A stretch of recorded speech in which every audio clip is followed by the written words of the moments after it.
Employé contre entrepreneur. La différence de mentalité. Introduction.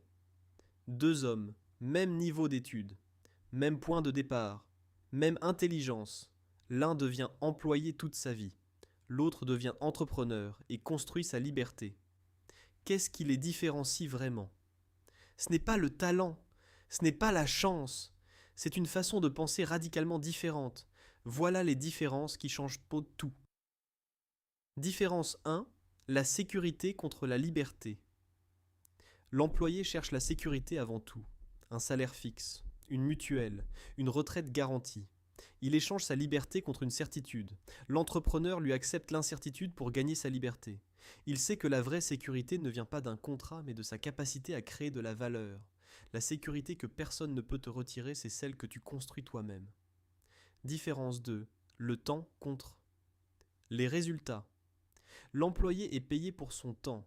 Il arrive à 9 heures. Il repart à 17 heures. Sa valeur est mesurée en heures. L'entrepreneur est payé pour ses résultats. Peu importe combien de temps il travaille. Ce qui compte, c'est la valeur qu'il crée. Cette différence change complètement la relation au travail. L'un optimise son temps, l'autre optimise son impact. Différence 3. Les problèmes contre. Les opportunités. Face à un obstacle. L'employé pense, ce n'est pas mon problème. C'est au patron de régler ça. L'entrepreneur pense, comment je transforme ce problème en opportunité? Chaque problème non résolu est un business potentiel. Les plus grandes entreprises du monde ont été créées pour résoudre un problème que personne d'autre ne voulait résoudre. Différence 4. Dépenser contre investir. L'employé reçoit son salaire et dépense. L'entrepreneur reçoit de l'argent et investit dans ses compétences, dans ses outils, dans son business, dans son réseau. L'employé consomme sa richesse. L'entrepreneur la multiplie.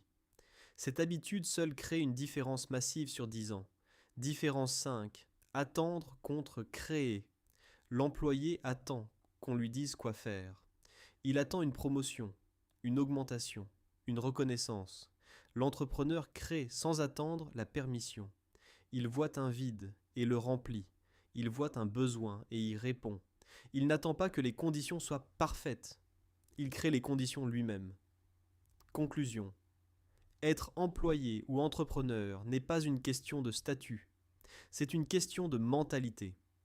Tu peux être employé avec une mentalité d'entrepreneur. Et c'est souvent là que tout commence. La mentalité d'abord.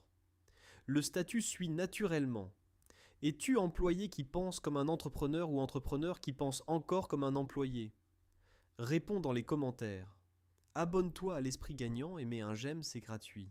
Parce que la liberté commence toujours dans la façon dont tu penses.